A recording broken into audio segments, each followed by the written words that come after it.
नमस्कार, आप सभी को एक बार फिर से स्वागत है हमारे चैनल कन्नू कृपा में।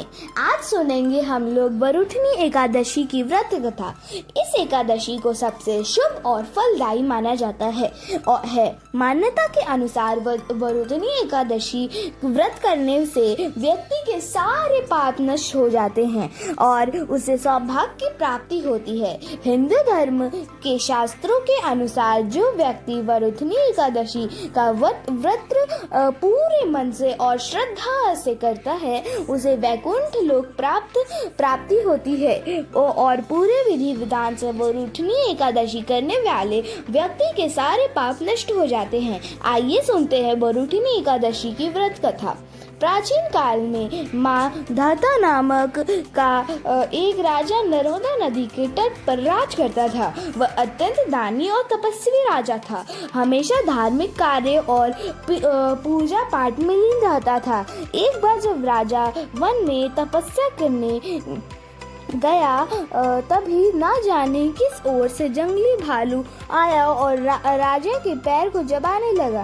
राजा तनिक भी नहीं घबराया और अपनी तपस्या में लीन रहा, परंतु वो भालू राजा के पैर को चबाते हुए घसीट कर उसे ले जाने लगा।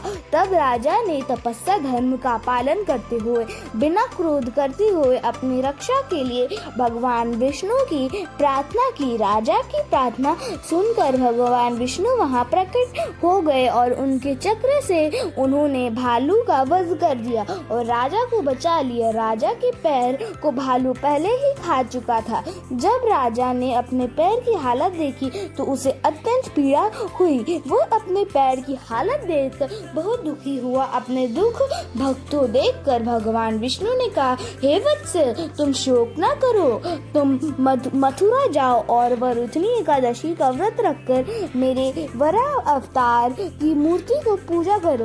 व्रत के प्रभाव से तुम फिर से संपूर्ण अंगों वाले हो जाओगे। भालू के द्वारा तुम्हारे पैर का नष्ट हो जाना तुम्हारे पूर्व जन्म के दुष्कर्म की सजा थी। भगवान विष्णु की आज्ञा को तुरंत मारकर राजा मथुरा जाकर श्रद्धा लगन से वरुठनी एकादशी का व्रत किया। व्रत के प्रभाव से शीघ्र ही राजा संपूर्ण अंगों वाला और सुंदर हो गया। वरुठनी एकादशी की कथा। वरुठनी एकादशी के दिन सुबह जल्दी उठकर स्नान करके स्वच्छ वस्त्र धारण करके प्रतिमा को रखने वाली चौकी पर गंगा जल छिड़क कर शुद्ध करें। इसके बाद भगवान विष्णु को अक्षत दीपक आदि 16 सामग्रियों से पूजा करें। भगवान विष्णु को गंध पुष्प तुलसी आदि अर्पित करें। व्रत के दिन भगवान विष्णु को भोग अवश्य लगाएं। रात के समय भगवान विष्णु और देवी लक्ष्मी की पूजा करें। हिंदू मान्यताओं के अनुसार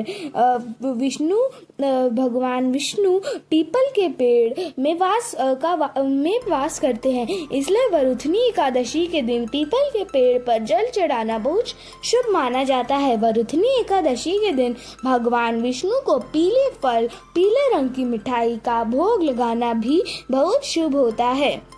एकादशी के दिन भगवान विष्णु के साथ माँ लक्ष्मी की पूजा करने से घर में सुख समृद्धि और धन का आगमन होता है। जो भी व्यक्ति वरुठनी एकादशी का व्रत पूरे मन और श्रद्धा से करता है उसे मोक्ष की प्राप्ति होती है। तो यह थी आज की कथा। आपको यह कथा कैसी लगी कमेंट में जरूर बताएं और साथ ही मेरे चैनल कन्नू कृपा को सब्सक्राइब करना ना भूलें। धन्यवाद।